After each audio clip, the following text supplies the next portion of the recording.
오늘 본문 마태복음 17장 1절부터 8절 말씀 살펴보도록 하겠습니다. 이 말씀은 그 유명한 변화산 사건입니다. 예수님이 제자들을 데리고 누구? 베드로, 요한, 야고보 이렇게 세 사람을 데리고 그 좀 높은 산이다, 여기서는 그렇게 얘기하죠. 이 높은 산으로 올라가셨는데 이 높은 산이 이제 학자들마다 조금 이야기가 달라요. 헤르몬 산이다라고 말하기도 하고 다볼 산이다라고 말하기도 하지만 어디인가는 뭐가 중요하겠어요, 그죠? 예수님이 제자들 셋을 데리고 이 산에 올라가셨는데 아주 신기한 일이 생겼습니다. 뭐냐면 예수님이 그들 앞에서, 제자들 앞에서 어떻게 됐냐면 얼굴이 해같이 빛나고 옷이 빛과 같이 희어졌더라. 이것이 동일한 본문이 성경에 세 군데가 나와요. 마태복음, 마가복음, 누가복음. 근데 이 부분을 또 다른 곳에서는 어떻게 말하냐면 빨아도 그렇게 하얘질 수 없을 만큼 그렇게 하얗게 변하셨다, 예수님이.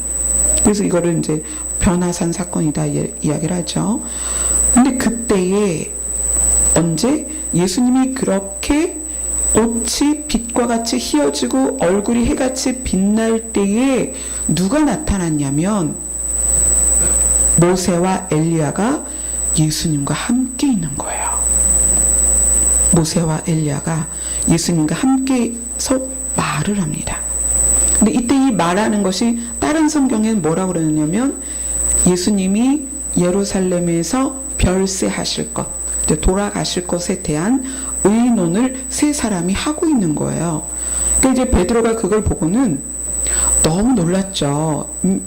이스라엘 백성에게 있어서 모세는 어떤 존재예요?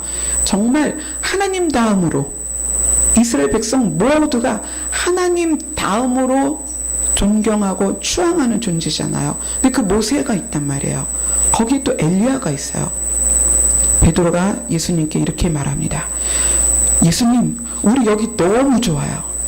멋있지 않아요? 여러분 지금 이 자리에 저 뒤에서 뚜벅뚜벅뚜벅 베드로나 아니면 뭐 바울이나 아니면 진짜 예수님이 걸어 나오신다면 여러분 집에 안 가실 거예요. 아마 저기 집에다 연락해갖고 야, 이부자리 몇 개 챙겨와. 나 여기 절대 못 떠나. 왜? 예수님을 봤거든. 근데 지금 여기에서 베드로는 모세를 본 거예요. 또 누구를? 엘리야를 본 거예요. 그래서 예수님한테 물어보는 거예요. 예수님, 여기 너무 좋아요. 얼마나 좋으냐면 우리가 여기다가 초막을 짓겠습니다. 그러니까 이 초막이, 우리가 이거 한번 생각해 봅시다. 옛날에 부모님이 돌아가시면 뭐 며칠장 뭐 이렇게 하면서 제일 길게는 뭐 3년장, 이제 부모님을 정말 기리는 효자가, 또 며느리가, 효부가 3년장을 하면 산소 앞에 뭐를 지어요? 초막을 지어요. 초막을 짓고 그 안에서 그 돌아가신 부모를 기리는 거예요. 기념하는 거예요. 근데 지금 베드로가 이 변화산에서 뭐라고 얘기하냐면 초막 셋을 짓는데 하나는 변하신 예수님을 위하여, 하나는 엘리야를 위하여, 하나는 모세를 위하여 이렇게 하고 싶습니다. 이렇게 합시다 라고 막 이야기를 하는 거예요. 근데 그때 무슨 일이 일어나냐면 말할 때에, 5절에 이렇게 나오죠. 말할 때에 베드로가 너무 좋아서 그 말을 막 얼마나 흥분해서 했겠어요. 그런데 호련히 빛난 구름이 그들을 덮으며 구름 속에서 소리가 나서 이르되 이는 내 사랑하는 아들이요 내 기뻐하는 자니. 누구 음성이에요? 하나님의 음성이에요. 이 동일한 멘트를 하나님이 몇 번 하셨죠. 예수님이 요한에게 세례 받으실 때 그때도 이 멘트를 하셨거든요. 근데 오늘 또 하시죠. 이는 내 사랑하는 아들이요 내 기뻐하는 자니 너희는 그의 말을 들으라 하시는지라. 이제 제자들이 구름 속에서 그 천둥 같은 우르와 같은 하나님의 음성을 듣고 나니까 얼마나 무섭겠어요. 그래서 바로 엎드렸어요. 엎드려서 막 두려워합니다. 그러니까 예수께서 그들에게 손을 대시며 두려워하지 마라.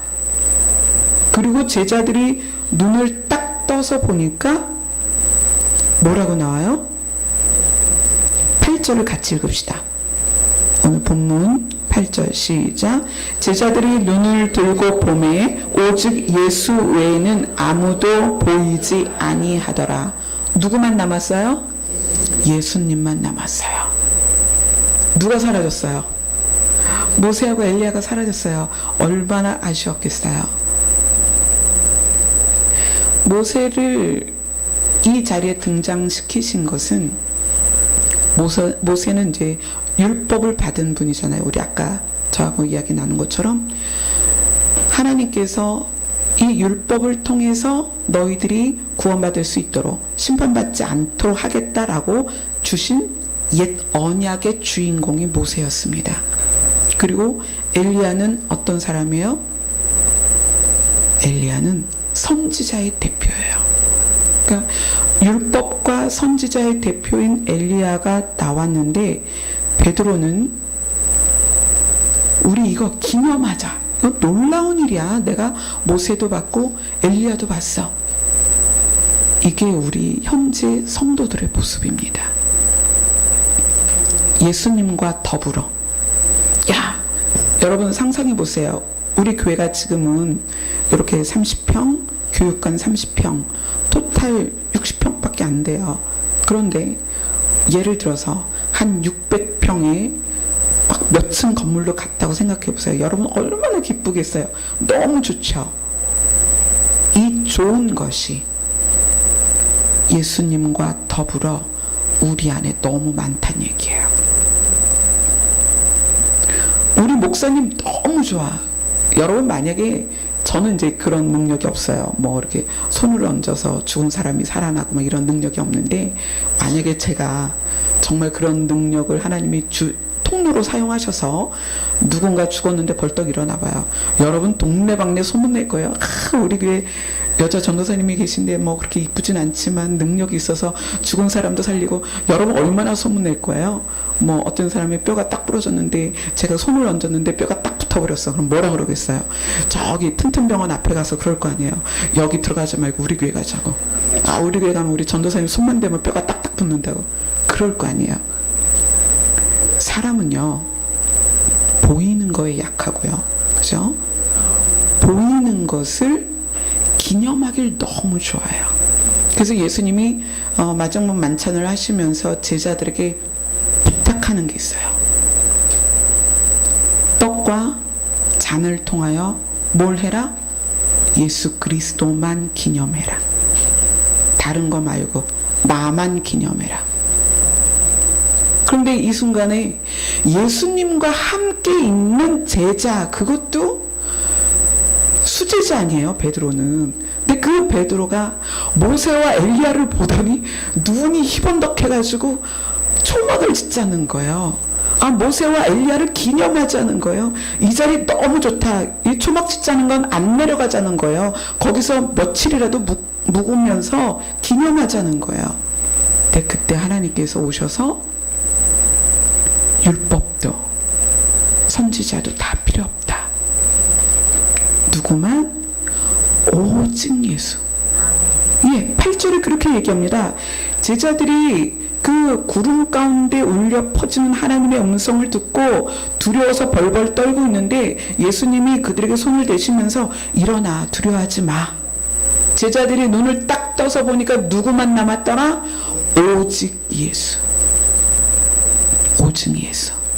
이 변화산 사건의 하이라이트는 오직 예수입니다. 여러분, 많은 일들로, 많은 것으로 우리가 미혹될 수 있습니다. 그래서 너희는 기도를 해라. 어떻게 되지 않기 위해서? 미혹되지 않기 위해서 기도를 해라. 왜? 기도는 예수님과의 사귐입니다. 예수님과 깊이 사귀면 그 사귐 안에서 예수님 외의 것으로 미혹되지 않는다는 얘기예요. 그런데 참 두려운 말씀은 오늘 말씀처럼 예수님과 함께 있으면서도 또 다른 그 무엇에 미혹된다는 거야. 기념하자는 거야. 예수 그리스도가 아닌 율법의 대표인 모세와 선지자의 대표인 엘리야를 보면서 환호성을 지르는 베드로에게 하나님께서 일침을 가하십니다. 내 아들 예수 그리스도를 따라가라. 내 아들 예수의 말을 들어라. 그리고 그들이 눈을 떴을 땐 오직 예수만 있더라. 여기까지가 지금 나눈 말씀이 일반적으로 많은 교회들이 다루는 내용입니다. 그럼 우리는 조금 더 한 차원 들어가 봅시다. 다른 각도에서 이 말씀을 봅시다. 이것은, 이 변화산 사건은 단지 예수님의 장례를 준비하기 위한 회의석상은 아닙니다. 그것만이 아니에요. 여기는 정말 놀라운 비밀이 있습니다. 제가 이 놀라운 비밀이라는 말을 너무 자주 하는 것 같아요. 그런데 성경을 조명받을 때마다 저는 놀라거든요. 이 말씀이 이거였어. 이 말씀이 이런 뜻이었어. 저는 몇 차례 놀라고 이 자리에 온 거예요. 왜냐하면 이 말씀을 여러분과 나누기 위해서 저도 처음 조명받았고, 이 말씀의 뜻을 저도 처음 알았기 때문에 이 놀라움에 아직 제가 벗어나지 못했어요. 그러면 이 말씀의 비밀을 한번 봅시다.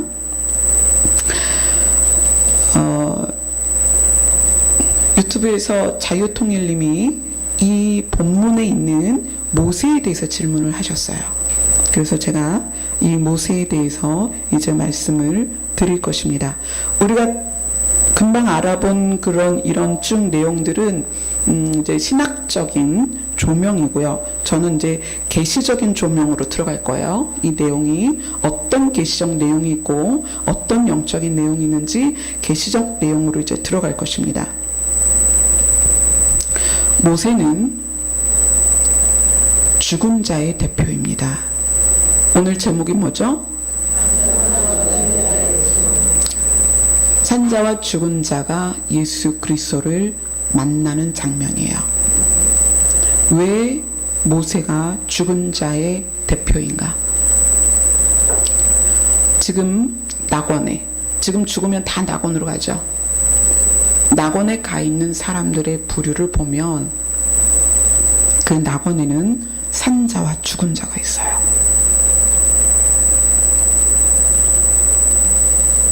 모세는 죽어서 갔습니다. 그죠? 그래서 죽은 자의 대표로 예수님의 별세를 준비하기 위해서 내려왔어요. 자, 엘리야는 누구죠? 살아서 올라갔어요.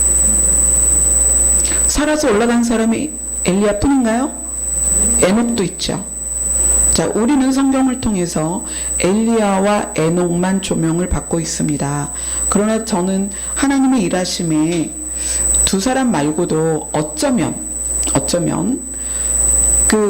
성경상이 지금 이제 6,000년의 시간인데, 이 6,000년의 시간 동안에 성경엔 기록되지 않고 있지만 누군가를 하나님이 정말 사랑해서 데리고 올라가실 수도 있지 않았을까? 그거는 이제 저의 상상입니다. 얼마나 좋을까? 그런 사람들은 불병거를 타고 갔을까? 아니면 회리 바람을 타고 올라갔을까? 자, 에녹과 엘리야는 살아서 간 사람이에요. 낙원에. 근데 그 낙원에서 죽은 자의 대표인 모세와 산자의 대표인 엘리야가 예수님의 별세를 준비하러 내려옵니다. 내려와서 예수님과 함께 그 이야기를 해요. 이 사건이 언제 있을까요? 산자와 죽은 자가 예수님을 만나는 사건이 있습니다. 언제일까요? 예수님이 공중으로 오실 때. 예수님이 공중으로 오실 때 우리는 누구예요? 산자로 올라가는 거예요. 예수님 앞에. 그죠? 낙원에는 누구야? 죽은 자들이 새 몸을 입고 예수님 앞에 모입니다. 공중강림은 예수님이 지상으로 내려오시기 전에 1차적인 강림이에요. 그래서 더 많은 사람을 구원하기 위해서 왜 이 안전장치를 했느냐? 노아의 홍수 때 하나님이 약속하셨다고 그랬죠. 다시는 한 번에 다 죽이는 심판하지 않겠다라고 이야기하셨습니다. 그래서 예수님이 지상재림으로 심판을 당한다면 구원받을 어떤 사람, 도마같이 보고 믿을 사람들을 구원할 수 없기 때문에 예수님이 공중으로 먼저 오십니다. 이때 누구가 모이냐면 낙원에 있던 죽었던 자들이 모이고요, 이 땅에서 산 자들이 모입니다. 그렇죠?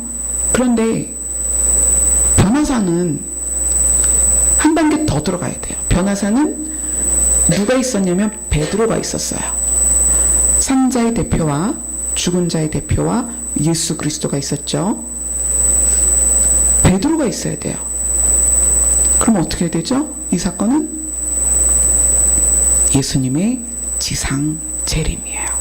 자, 계시록을 봅시다. 요한계시록.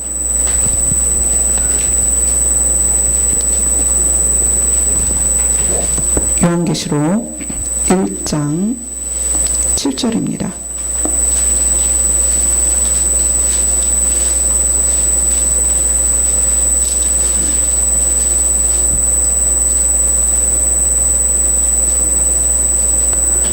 다 같이 요한계시록 1장 7절 크게 읽어봅시다. 시작. 볼지어다 그가 구름을 타고 오시리라. 각 사람의 눈이 그를 보겠고 그를 찌른 자들도 볼 것이요 땅에 있는 모든 족속이 그로 말미암아 애곡하리니 그러하리라. 아멘. 예수님이 지상으로 재림하시는 모습입니다. 그가 구름 타고 오시는데 각 사람의 눈이 볼 것이다. 예수님을 핍박했던, 믿는 자를 핍박했던, 창으로 찔렀던 그들도 볼 것이다. 땅에 있는 모든 족속이 그로 말미암아 애곡할 것이다. 왜냐하면 그들의 심판이 두렵기 때문에. 자, 이 장면이 변화산 사건의 장면입니다. 뭐냐면 변화산에 누가 있었어요? 모세가 있었어요. 죽은 자의 대표라고 그랬죠. 그 다음에 엘리야가 있었습니다. 산자의 대표였습니다. 그리고 예수님이 계셨습니다. 또 누가 있었죠? 베드로, 야고보, 요한. 그들은 육체를 가지고 있었습니다. 변화되지 않았습니다. 자, 산자의 대표와 죽은 자의 대표와, 근데 그들이 변화된 채로 온 거잖아요. 그 다음에 변화된 예수님과, 그 다음에 변화되지 않은 일반인들, 베드로, 야고보, 요한이 있었죠. 이 네 부류가 동시에 모이는 날이 언제다? 예수님의 지상 재림 때다. 이 변화산 사건은 정말 놀라운 사건이에요. 그 일을 이제 우리가 기대하고 기다리고 있는데 그 일에 대하여 가능하다는 것. 자, 계시록을 먼저 배우게 되면 야, 어떻게 죽었던 사람이 내려오고 뭐 예수님이 거길 나타나고 또 사람들이 거길 모이고 그 일이 어떻게 생기니? 생겼잖아요. 예수님이 보여주셨습니다. 예수님이 십자가로 죽으시고 부활하실 걸 이 변화산 사건 전에 이미 제자들한테 알려주십니다. 내가 고난받아 죽을 것이고 부활할 거야 라고 알려주십니다.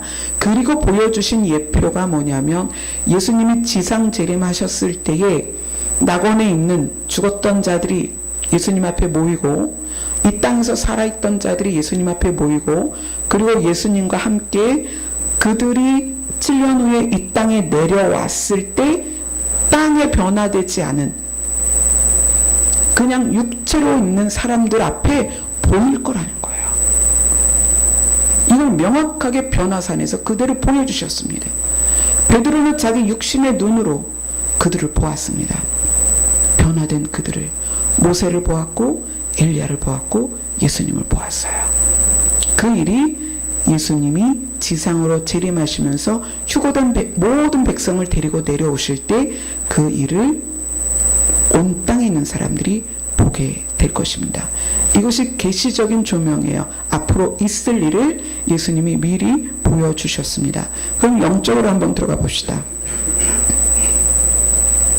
자, 부활은 무엇이다? 우리 지난주에 부활에 대해서 좀 했죠. 죽었던 사람이 살아나는 것은 부활이 아니다. 다시 절대 죽지 말아야 그게 진짜 부활이다. 예수님 전에 죽었던 모든 사람들 중에 그래도 간혹 살아난 사람들이 있었습니다. 그러나 그들은 다시 죽었습니다. 그러나 예수님은 다시 죽지 않고 그 몸이 변화됐습니다. 그것이 부활입니다. 그죠? 예수님이 부활의 첫 열매로서 그 변화된 모습으로 오셨는데, 그럼 이 날에 이 모세는 어떠느냐? 모세. 엘리야는 아시겠죠? 엘리야는 살아있는 채로 가서 변화된 거예요. 영생체로 변화된 거죠. 모세는 뭐냐는 거예요. 제가 그 원리를 설명해 드렸습니다. 하나님께서 흙으로 사람의 모양을 만들고 하나님의 영을 불어넣어서 살았다. 자, 그럼 죽음은 뭐예요? 죽음은 영과 육이 분리되는 거죠. 그래서 그 성경에 보면 혼이 떠나가니까 사람이 어떻게 되더라? 죽었더라. 이렇게 나와요. 그러니까 영혼이 분리되고 육만 남으면 그 육은 죽은 거예요. 자, 모세는 육이 죽고 영이 갔어요. 근데 이제 자유통일님의 궁금증은 그거겠죠.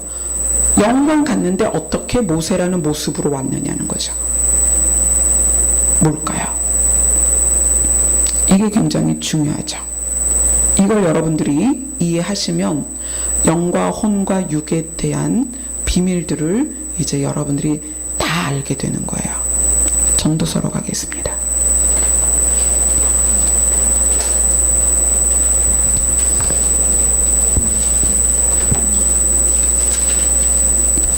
전도서 3장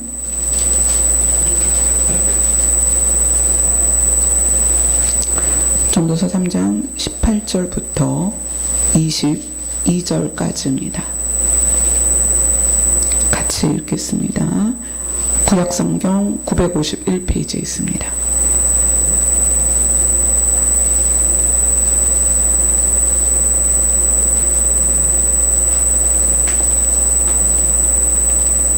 같이 아직 못 찾으셨어요?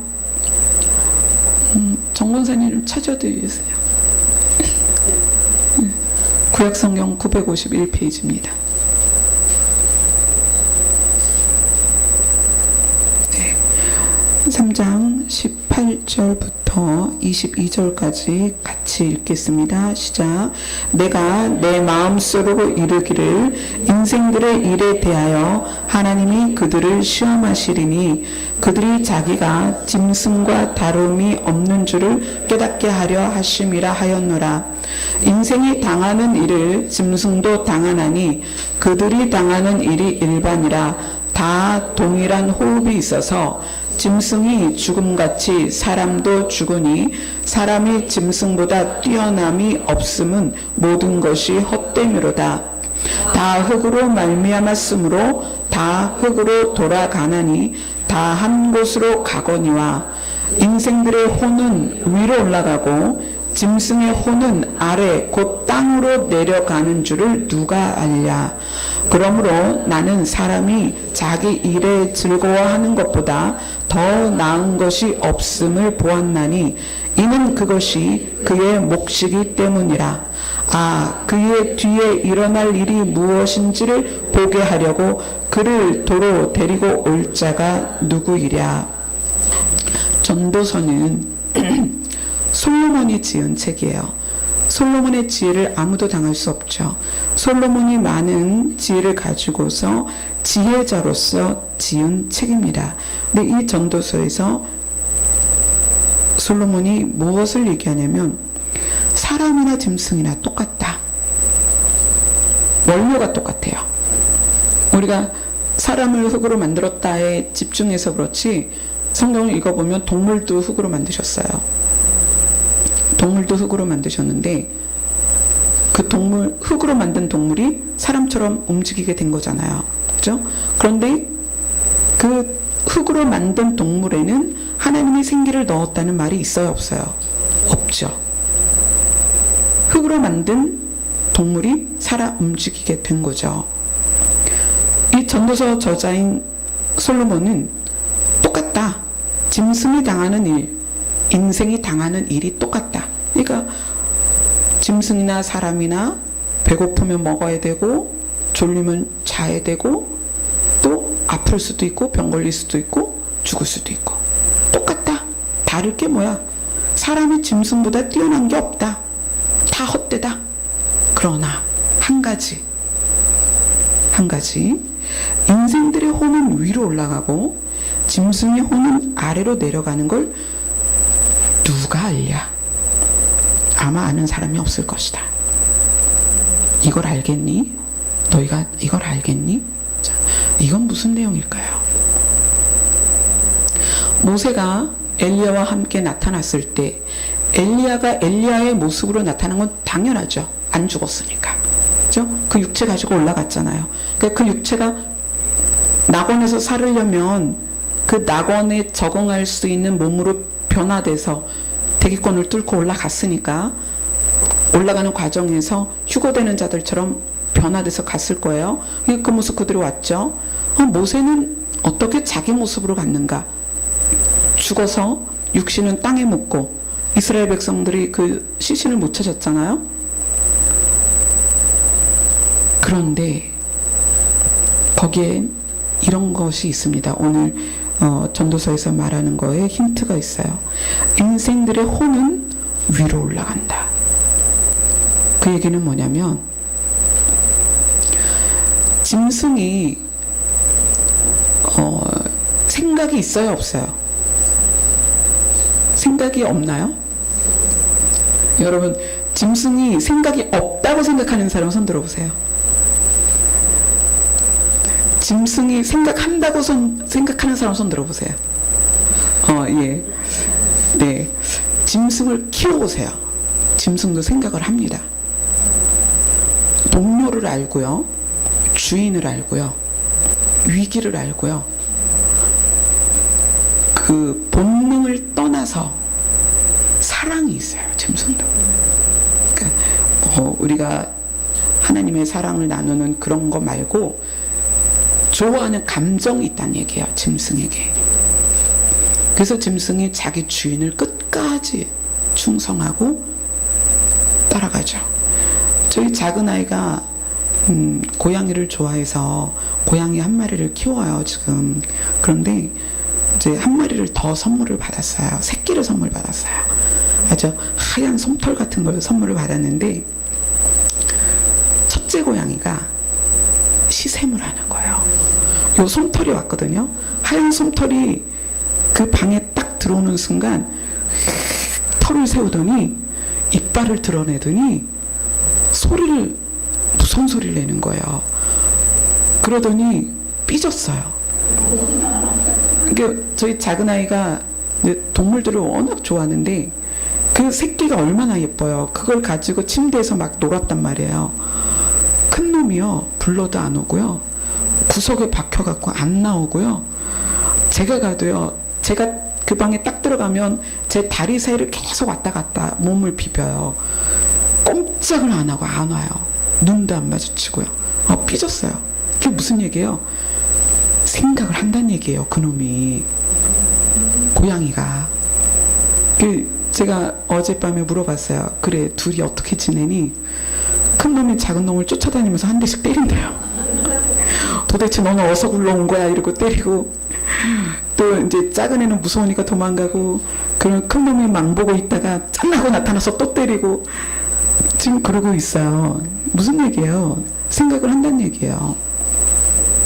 혼은 생각의 영역에서 작용을 합니다. 뇌에 작용을 해요. 뇌. 그래서 짐승들이 뇌가 있기 때문에 뇌 안에서 하나님이 허락하신 부분만큼 느끼고 생각하고 자기 스스로 결정하고 판단해요. 그러니까 사람도 이 혼의 영역이 뇌를 통해서 생각하고 습득하고 배우고 이거 다 하는 거죠. 그런데 이 혼은 죽었을 때 영과 함께 갑니다. 하나님께로, 낙원으로. 자, 그래서 저는 이것이 조명받아졌을 때, 이제 꽤 오래 전이지만, 오래전에 이걸 조명받았을 때 굉장히 흥분했습니다. 자, 각 사람에게 생명이 주어질 때는 하나님의 영이 불어져 넣어주는 거예요. 하나님의 숨이. 자, 그 영이 들어올 때는 하나님의 조각이죠. 들어왔는데 왔다가 하나님께 돌아갈 때는 혼과 함께 갑니다. 그러면서 뭐가 생기냐면 정체성이 생기는 거예요. 누구? 하나님으로부터 올 때는 그냥 하나님의 조각이에요. 하나님의 숨이고요. 하나님의 생명이고요. 하나님의 영의 조각입니다. 근데 그것이 각 사람에게 들어간 다음에 육체와 분리돼서 하나님께로 돌아갈 때는 혼이 같이 가는 거예요. 영혼이. 근데 그 영혼이 돌아갈 때는 각자의 이름을 가지고 가는 거예요. 우리 목사님도 자기 이름으로 그렇게 갔어요. 정종원 이러고. 그러니까 천국 가면은 천사들이 문을 열어주면서 축하해 줄 거 아니에요. 기뻐해 주고. 그러면 이제 뭘 찾아야 돼요? 자기 집을 찾아야죠. 예수님이 너희의 거처를 마련하러 간다 그러셨잖아요. 그러니까 낙원에 가면 우리의 거처가 있겠죠? 그러면 이제 문패가 있겠죠? 정종원이라고 써있는 문패가 달려있는 집을 저희 목사님이 찾아갔겠죠? 낙원은 자기의 정체성을 가지고 갑니다. 그래서 베드로가 알아본 거예요. 누구다. 하나님께로부터 영이 나와서 사람들에게 생명을 주려고 할 때, 출발할 때는 정체성이 없이 생명이에요. 그냥 하나님의 영이고요. 하나님의 숨이에요. 근데 그것이 각 사람에게 들어가서는 이제 여기에 앉아 계신 만큼의 정체성이 다 생긴 거예요. 그래서 여러분들이 하나님께로 돌아갈 때는 영만 가는 게 아니다. 영혼이 가는 거다. 누구의 이름으로? 내 이름으로. 내 이름으로 하나님 앞에 가는 거예요. 그래서 천국 가면 다 알아보는 거예요. 아, 누구구나. 어머, 옆집 아줌마도 오셨네요. 이래가면서 인사할 수 있는 거고요. 어머, 바울이네, 베드로네. 이렇게 알아보는 거예요. 너무 신기하죠? 자, 그래서 이 전도서에서 이렇게 얘기합니다. 22절에 보면, 그러므로 나는, 이 그러므로는 인생들의 혼은 위로 올라가고 짐승의 혼은 아래 땅으로 내려가는 거기 때문에, 그러므로 나는 사람이 자기 일에 즐거워하는 것보다 더 나은 것이 없음을 보았나니. 자기 일에 즐거워하는 것이다. 이건 뭐냐면 자기 정체성에 대해서 감사하고 누리는 거예요. 저는 저의 정체성에 대해서 감사가 없었어요. 전 태어나 보니까 이렇게 생겼더라고요. 그 성장하다 보니까 손이요, 저보다 남자 손이 작은 경험을 수없이 했습니다. 저는 제 손을 어디다 내놓을 수가 없어요. 제가, 여러분, 저한테 여자 가죽 장갑은 절대 선물하지 마세요. 안 맞아요. 제가 여자 가죽, 이게 이제 신축성이 없다 보니까 여자 가죽 장갑을 몇 번 선물 받았는데 제가 껴본 적이 없어요. 이렇게 들어가다 말아요. 그래서 그걸 꼭 남들을 줬습니다. 근데 저희 아버지께서 남자 가죽 장갑이 안 들어가는 남자 손이에요. 얼마나 크면, 겨울에 한 몇 년 전이에요. 한 3년 전인데 아버지께서 가죽 장갑이 있었으면 좋겠는데 동네에서는 구하기가 어려우니까 인터넷으로 큰 거 사라고, 제일 큰 거 사라고. 정말 저희 아버지 손이 그렇게 크시거든요. 근데 제가 손이 커요. 그래서 여자 가죽 장갑은 제가 껴본 적이 없어요. 근데 이제 태어나 보니까 골격이 크고, 제가 그랬잖아요. 남자처럼 살았다고. 그러면서 저는 항상 굉장히 컴플렉스가 많았어요. 공부도 잘 못했거든요. 공부도 못했고 딱히 잘하는 게 없었어요. 왜 남들 왜 그런 거 있잖아요. 아, 노래, 우리 홍인희 집사님, 노래, 뭐 또 누가 계실까요? 뭐 피아노 반주 딱 이렇게 뭐 이렇게 결정되는 뭐가 있잖아요. 저는 고등학교 졸업할 때까지 내세울 특징이 전혀 없었어요. 내세울 특징이 없어서 남자같이 지냈나 봐요. 그거라도 내세우려고. 왜냐면 그때만 해도 공학이 없었으니까 여자 학교에서 튀는 애가 누구냐면 남자 같은 애가 튀거든요. 그래서 제가 그렇게 살았는데 정말 내세울 게 없어서 저에 대해서 감사도 없었고 자부심도 없었고 저를 사랑하는 마음도 없었어요. 근데 전도서에서 솔로몬은 뭐라고 얘기하냐면 나는 사람이 자기 일에 즐거워하는 것보다 더 나은 것이 없음을 보았나니. 그게 가장 중요하다는 얘기예요. 뭐냐면 이 내용은 뭐냐면 혼이 위로 올라가면서 영혼으로서 올라가면서 그들이 그들의 모습을 가지고 올라간다는 얘기예요. 저 이렇게 생겼는데 이렇게 생겨서 천국에 가서요 낙원에서 이 모습으로 살아요. 그런데 어떤 변화된 너무나 아름다운 여러분이 스스로 여러분 자신이 나는 키도 작고 뭐가 어떻고 그러실 거예요. 그러나 천국에 가면 낙원에 가면 여러분을 다 알아볼 수 있지만 아름답게 변해 있습니다. 제가 컴플렉스가 언제 없어졌다 그랬어요. 변화된 저를 봤거든요. 변화된 저를 보고요. 우와, 샤랄라 공주인 거예요. 제가 교복 말고는 치마를 입어본 적이 없어요. 근데 그 변화된 모습을 보면서 야, 내가 낙원에 가면 이렇게 변하는구나. 그 다음부터 컴플렉스 완전히 사라졌어요. 이제는 늘어나는 주름을 사랑합니다. 왜 그럴까요? 갈 날이 가까워졌거든요. 조금만 노력하면 빨리 갈 것 같아요. 조금 더 노력할 생각이에요. 저는 이제 여러분 기대하세요. 여러분 모습으로 가요. 그게 여러분의 정체성이에요. 그 모습으로 가기 때문에 여러분을 사랑하라는 얘기예요. 지금 솔로몬이 그 얘기를 하는 거예요. 자기 일을 즐거워하는 것보다 더 나은 것이 없다. 하나님께서 토기장이어서 사람들을 귀하게 쓸 그릇, 천하게 쓸 그릇 만들 수 없지 않느냐? 만들 수 있다는 얘기예요. 그럼에도 불구하고 감사하라는 얘기예요. 너희들 너희 모습으로 이렇게 지어진 거 불평하고 불만하지 마. 그 모습으로 낙원에 갈 것인데 얼마나 아름다운 줄 아니? 불평하지 마. 감사해. 천이 쓰인다, 귀하게 쓰인다. 이것이 사람들의 개념으로서 어떤 가치의 크고 작음으로 구별하지만 하나님은 쓰임새를 말하는 거거든요. 어떤 사람은 간장종지로, 어떤 사람은 화분으로 쓰이지만 그 모습 그대로 너무나 아름다운 모습으로, 존귀한 모습으로 하나님의 나라에 간단 말이에요.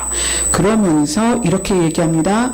이는 자기의 일을 즐거워하는 것보다 나은 게 없다는 것을 보았는데 그것이 그의 몫이기 때문이다. 목 뭐예요? 분깃. 자기 몫이에요. 자기 몫. 내 삶이 내 몫이고요. 내 모습이 내 몫이에요. 그 말은 뭐예요? 이 모습으로 하나님 나라에 가서 나를 이제 증거할 수 있는 거예요. 나다. 나 한정난이야. 내 모습으로 하나님이 대번 알아보시고 천사들도 알아보고 거기 베드로 먼저 가 있는 노아 할아버지 다 나를 이 모습으로서 알아본다는 얘기예요. 너무 놀랍죠? 여러분 자신을 사랑하세요. 남들보다 좀 피부 색깔이, 남들보다 키가, 남들보다 머리숱이, 남들보다 눈이 작고, 이제 여러분 성형하지 맙시다. 눈 괜히 막 칼대서 째고 막 이러지 맙시다. 코 이렇게 막 높이지 말고 여러분 그 모습 그대로, 이게 너희의 몫이다. 이 모습으로 갈 것이다. 그 모습으로 하나님이 알아볼 것이다. 너무너무 아름다운 일이에요. 그러면서 그 뒤에 이렇게 나옵니다. 그 뒤에 일어날 일이 무엇인지를 보게 하려고 사람들이 죽은 다음에 그 뒤에 일어날 일이 무엇인지를 보게 하려고 그를 도로 데리고 올 자가 누구이랴? 누구이겠습니까? 예수님이세요. 솔로몬은 이거를 물어봤습니다. 누구일까? 우린 이제 알아요. 예수님이에요. 모세와 엘리야가 천국에 있을 때 예수님이 죽으실 그 사건을 위해서 예수님이 불러내렸습니다. 뒤에 일어날 일을 모세와 엘리야를 불러서 의논하셨습니다. 자, 이제 우리는 앞으로 일어날 일, 우리 죽음 뒤의 일, 이제 우리 죽기 전에 예수님이 오신다면 그 뒤에 있을 미래의 일들을 우리에게 보여주시기 위해서 예수님이 우리의 이름을 부르십니다. 그러면 우리는 변화되는 거예요. 누구처럼? 죽기 전에 예수님이 오시면 우리는 엘리야처럼 변하는 거예요. 죽은 다음에 예수님이 우리를 부르시면 모세처럼 나타나는 거예요. 그리고 예수님이 그 뒤에 미래에 있을 모든 일들을 우리와 함께 하십니다. 오늘 읽은 변화산상의 사건이 너무나 많은 걸 조명하고 있어요. 너무나 놀라운 구절이에요. 미래에 있을 계시적인 일들과 영적인 일들을 명확하게 보여주는 것이 변화산 사건입니다. 우리는 이제 엘리야처럼 산자로서 증인이 될 것인가? 아니면 모세처럼 낙원에 갔다가 죽은 자로서 증인으로 내려올 것인가는 우리는 알 수 없어요. 그죠? 하지만 우리는 그 속에 포함되어 있을 것입니다. 절대로 예수님이 재림하셨을 때 땅에서 모든 족속이 보며 애통하는 베드로와 요한과 야고보처럼 그냥 육신의 몸으로 예수님을 맞이하는 그 부류에 있으면 안 되는 거예요. 우리는 산자의 증인이든지 죽은 자의 증인이든지 모세 편에 있든지 엘리야의 편에 있든지 반드시 둘 중에 한 군데 있어야 됩니다. 네. 그래서 예수님이 우리의 이름을 부르실 때 우리가 그런 모습으로 갈 것입니다. 여러분 이제 즐거워하고 기뻐하세요. 내가 좀 비록 살이 쪄서 뚱뚱해도 걱정하지 마세요. 여러분 그 뚱뚱하다고 올라가다 떨어지는 거 아닙니다. 천국문에서 이렇게 눈 크기 재는 거 아니에요. 코 높이도 안 잽니다. 여러분 기뻐하세요. 여러분의 몸, 여러분의 정체성이 여러분의 몫입니다. 그걸 가지고 예수 그리스도 앞에 설 것이고 예수님께서 우리를 부르실 때 그 모습으로 이 땅에 다시 올 것입니다. 아멘. 너무 기대되지 않아요? 저는 제가 살아있는 동안에 이 일이 생겨서 산자의 증인으로 예수님 앞에 서고 싶습니다. 그러나 혹시 주름이 너무 빨리 생겨서 빨리 가더라도 모세처럼 죽은 자의 증인으로 예수님 앞에 서게 될 것입니다. 우리 모두 산자의 증인이든 죽은 자의 증인이든 반드시 예수님 앞에 변화된 모습으로 서시기를 바랍니다. 아멘. 기도하겠습니다. 하나님 감사합니다. 변화산 사건을 통해서 산자의 증인으로 죽은 자의 증인으로 예수님 앞에 서게 될 우리의 미래를 꿈꾸게 해주셔서 감사합니다. 날마다 날마다 날마다 주님과 동행하며 그 날을 바라보고 소망하고 기뻐할 수 있도록 도와주시옵소서. 예수님 이름으로 기도드리옵나이다. 아멘.